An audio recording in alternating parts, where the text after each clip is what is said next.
দৃঢ়ভাবে বিশ্বাস করি, গণবিরোধী বিতাড়িত অপশক্তি বাংলাদেশের রাজনীতিতে আর মাথা তুলে দাঁড়াতে সক্ষম হবে না।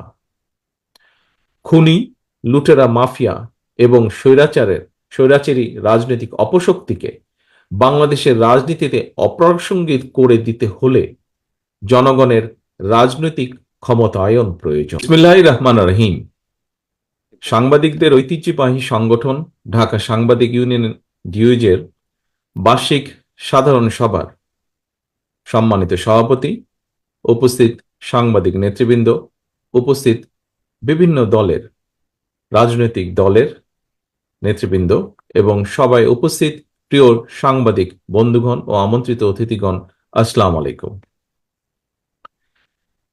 প্রায় ১.৫ দশক পরে আপনারা এবং আমরা সকলে মিলে গুম, খুন, অপহরণ, আয়নাঘর কিংবা অবাঞ্ছিত ফোনের আতঙ্কমুক্ত পরিবেশে সুন্দর একটি সম্মেলনে উপস্থিত হতে পেরেছি এবং আপনারা সক্ষম হয়েছেন এরকম একটি সুন্দর সমাবেশ আয়োজন করতে।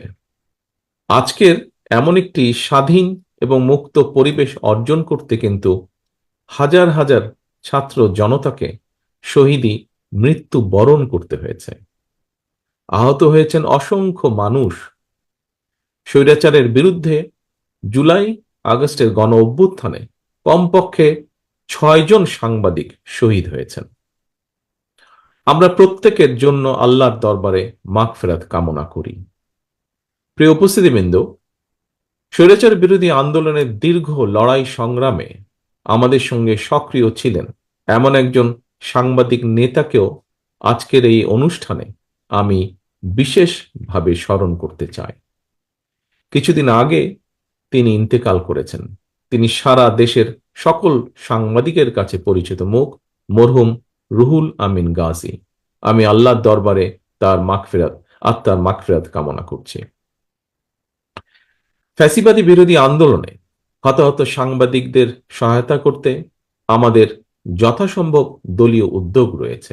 হতাহত সাংবাদিক এবং তাদের পরিবারকে সহায়তা করতে বিশেষ উদ্যোগ গ্রহণের জন্য আমি বর্তমান অন্তর্বর্তীকালীন সরকারের প্রতিও আহ্বান জানাই। একই সঙ্গে স্বৈরাচারী শাসন আমলে রাজনৈতিক কারণে যেসব সাংবাদিক চাকরি হারিয়েছেন কিংবা দীর্ঘদিন থেকে বেকার রয়েছেন, তাদেরকেও সাধ্যমতন চাকরি দেওয়ার জন্য আমি বিভিন্ন সংবাদপত্রের ব্যবস্থাপনা কর্তৃপক্ষের প্রতি আহ্বান জানাই। প্রিয় সাংবাদিক বন্ধুগণ, লেখক, সাংবাদিক, বুদ্ধিজীবীগণ একটি রাষ্ট্র ও সমাজের অন্তর্নিহিত শক্তি। কোনো কিছুর পক্ষে বা বিপক্ষে অবশ্যই তাদের সুচিন্তিত মতামত থাকতে পারে বা থাকবে অবশ্যই। তবে আমি এই মুহূর্তে এই বিষয়ে কোনো একাডেমিক আলোচনায় না গিয়ে বরং বিশেষ করে সাংবাদিক সমাজের বন্ধুদের কাছে আমার একটি ব্যক্তিগত মতামত তুলে ধরতে চাই, এবং তা হলো সাংবাদিকতায় মনে হয় বস্তুনিষ্ঠতা বজায় রাখা অনেক বেশি গুরুত্বপূর্ণ। বিগত পলাতক স্বৈরাচারের সময় আমরা দেখেছি গণমাধ্যমের প্রতিটি শাখায় অধিকাংশ ক্ষেত্রেই বস্তুনিষ্ঠতা প্রায় হারিয়ে গিয়েছিল। লেখক, সাংবাদিক, বুদ্ধিজীবী কিংবা যে কোনো মানুষের মধ্যেই যে কোনো বিষয়, যে কোনো ইস্যুতে দ্বিমত, ভিন্নমত থাকতেই পারে, এবং এটি গণতান্ত্রিক সংস্কৃতির সৌন্দর্য। তবে ভিন্ন মত অথবা ভিন্ন দ্বিমতকে শত্রুতা কিংবা নির্লজ্জ দলাদলিতে পরিণত করলে কি পরিণতি হতে পারে, গত ১.৫ দশকে দেশের জনগণ এটি হাড়ে হাড়ে টের পেয়েছেন। পলাতক স্বৈরাচারের সঙ্গে সঙ্গে তার অবৈধ মন্ত্রী, এমপি, বুদ্ধিজীবী বা বিচারপতি, বায়তুল মোকাররমের খতিব, প্রেস ক্লাবের সভাপতি, সম্পাদক কিংবা কতিপয় সাংবাদিকের পলায়নের মধ্যে দিয়ে আবারও প্রমাণিত হয়েছে অবৈধ রাষ্ট্রশক্তি নয়, বরং শেষ পর্যন্ত জনগণের রায়ই কিন্তু চূড়ান্ত। প্রিয় উপস্থিতিবৃন্দ, ১৯৭৫ সালের ৭ই নভেম্বরের আগের স্বাধীনতা উত্তর বাংলাদেশ কিংবা ২০২৪ সালের ৫ই আগস্টের আগের ১.৫ দশকের বাংলাদেশ বর্তমান প্রজন্মকে দেখিয়ে দিয়েছে যে আওয়ামী লীগ স্বাধীনতা একসাথে যায় না। আওয়ামী লীগ আর গণতন্ত্র একে অপরের শত্রু। অপরদিকে বিএনপির কাছে গণতন্ত্র, বাক, ব্যক্তি আর স্বাধীনতা, সংবাদপত্রের স্বাধীনতা নিরাপদ। প্রিয় সাংবাদিক বন্ধুগণ, বিতাড়িত স্বৈরাচারের পলায়নের পর গণতান্ত্রিকামী জনগণের আকাঙ্ক্ষা পূরণে এক বিশাল দায়িত্ব নিয়ে আজকের অন্তর্বর্তীকালীন সরকারের যাত্রা শুরু হয়েছে। তবে গণতন্ত্রের পক্ষের সকল শক্তি এবং সাংবাদিক সমাজকে সতর্ক থাকা দরকার। আমাদের গণতন্ত্র প্রতিষ্ঠার যে চলমান যাত্রা বাধাগ্রস্ত করতে কিন্তু এরই ভিতরে নানা রকম ষড়যন্ত্র শুরু হয়েছে, যা এর ভিতরেই অনেক বক্তা তাদের বক্তব্যে এরই ভিতরে তুলে ধরেছেন। বিতাড়িত স্বৈরাচার এবং তাদের দোসর চক্র নানা কৌশলে আবারও মাথাচাড়া দিয়ে ওঠার অপচেষ্টা শুরু করেছে। অপশক্তি দেশের ভেতরে এবং বাইরে থেকে বাংলাদেশের পক্ষের শক্তির মধ্যে ভুল বোঝাবুঝি সৃষ্টির পায়তারায় লিপ্ত হয়েছেন। তবে সবাই যদি আমরা সতর্ক থাকি, বাংলাদেশের পক্ষের শক্তির মধ্যে ভুল বোঝাবুঝির অবকাশ থাকবে না বলেই আমি দৃঢ়ভাবে বিশ্বাস করি। পলাতক মাফিয়া সরকার গত ১.৫ দশকে বিএনপি সহ বিভিন্ন দল ও মতের হাজার হাজার মানুষকে হত্যা করেছিল, শত শত নেতাকর্মীকে গুম অপহরণ করেছিল। বিএনপির ৫০ লক্ষেরও বেশি নেতাকর্মীর বিরুদ্ধে প্রায় ১.৫ লক্ষ মামলা দিয়েছিল। লক্ষ লক্ষ নেতাকর্মী, বিএনপি সহ বিভিন্ন বিরোধী দলের লক্ষ লক্ষ নেতাকর্মী ঘর ছাড়া হয়েছিলেন। অকারণেই, বিনা কারণে, বিনা অপরাধে mother of democracy Begum Khaleda জিয়াকে ৫ বছরও বেশি সময় কারাবন্দী করে রাখা হয়েছিল। পলাতক স্বৈরাচারের নির্দেশে শুধু জুলাই আগস্টেই গণ অভ্যুত্থানে কমপক্ষে ২,০০০ ছাত্র জনতাকে শহীদ করা হয়েছে, কমপক্ষে ৩০,০০০ মানুষকে করা হয়েছে আহত। গণ অভ্যুত্থানের এই সময় শুধুমাত্র বিএনপি এবং এর অঙ্গ সহযোগী সংগঠনের শুধুই মাত্র ৪ শতাধিকেরও বেশি নেতাকর্মী শহীদ হয়েছেন। এর বাইরেও যারা শহীদ হয়েছেন বা হতাহত হয়েছেন, হয়তো তারা সরাসরি বিএনপির কর্মী নন, তবে অবশ্যই তারা বাংলাদেশের পক্ষের শক্তির সাহসী প্রাণ। তারা ছিলেন আমাদেরই কারো সন্তান, আমাদেরই কারো ভাই, কারো বন্ধু, কারো সহকর্মী কিংবা স্বজন। এমন হাজারো হতাহত ছাত্র জনতার আত্মত্যাগের বন্ধনে বাংলাদেশের পক্ষের শক্তির মধ্যে জাতীয় ঐক্য গড়ে উঠেছে। সুতরাং আমরা যারা বেঁচে আছি, শহীদদের আকাঙ্ক্ষার একটি গণতান্ত্রিক, মানবিক, বৈষম্যহীন বাংলাদেশ প্রতিষ্ঠার মাধ্যমে শহীদদের রক্তের ঋণ পরিশোধ করা আমাদের দায়িত্ব।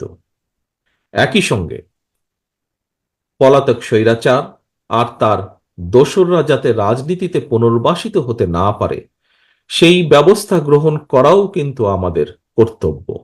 এজন্যই যথাযথ আইনগত এবং রাজনৈতিক পদক্ষেপ নেওয়া প্রয়োজন বলে আমরা মনে করি।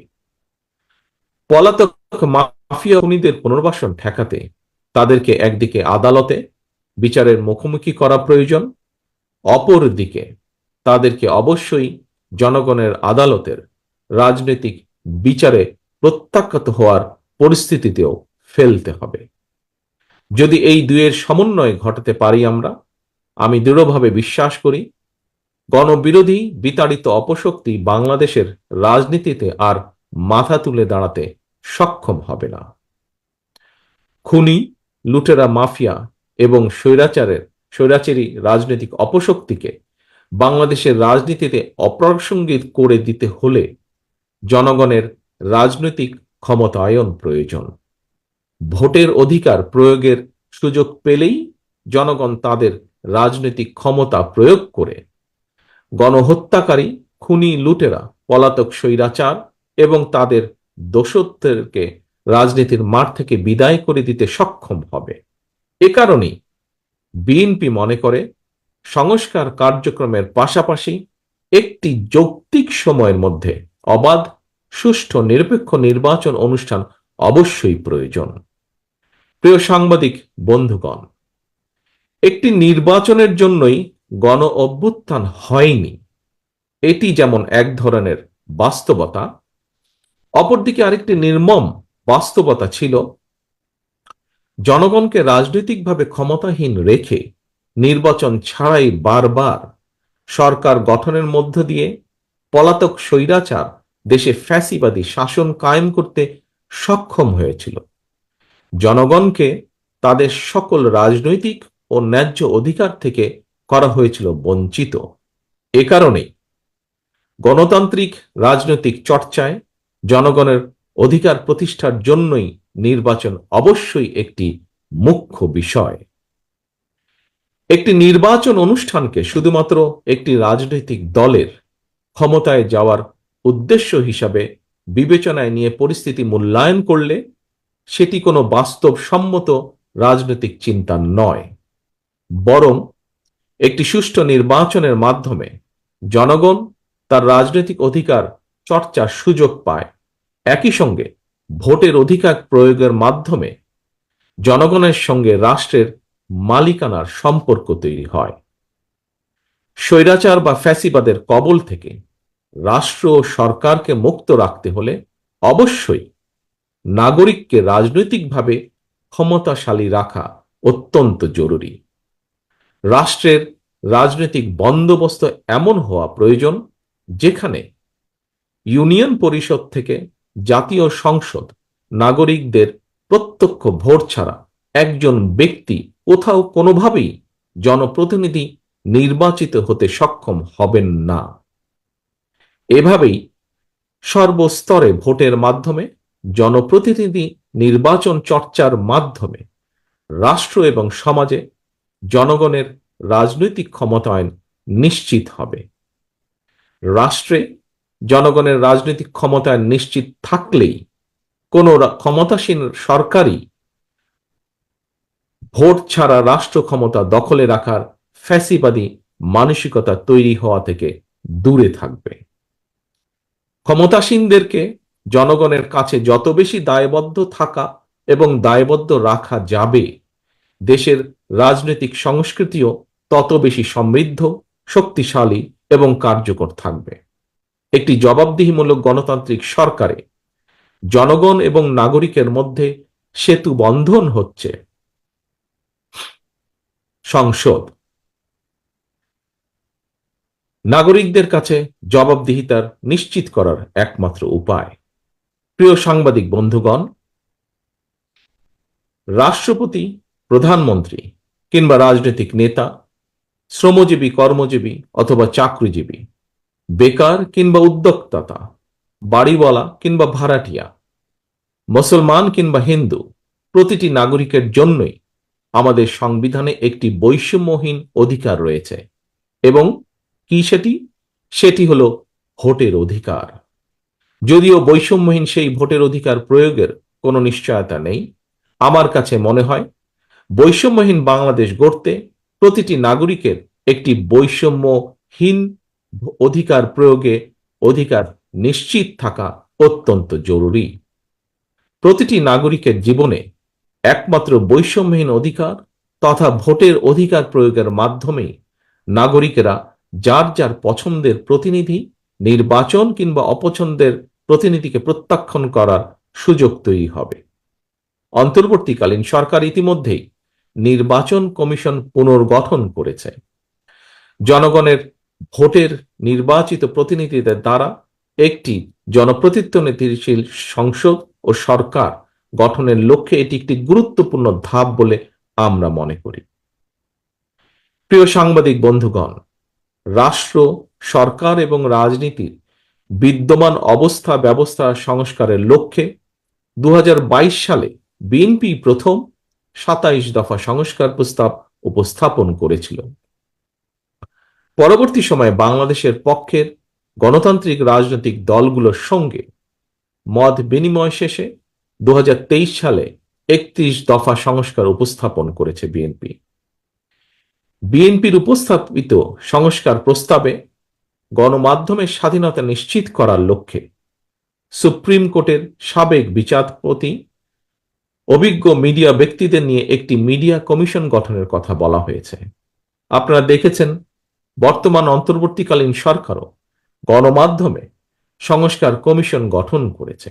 সুতরাং সংস্কার কার্যক্রম নিয়ে অন্তর্বর্তীকালীন সরকারের সঙ্গে বিএনপির কোনো বিরোধ নেই।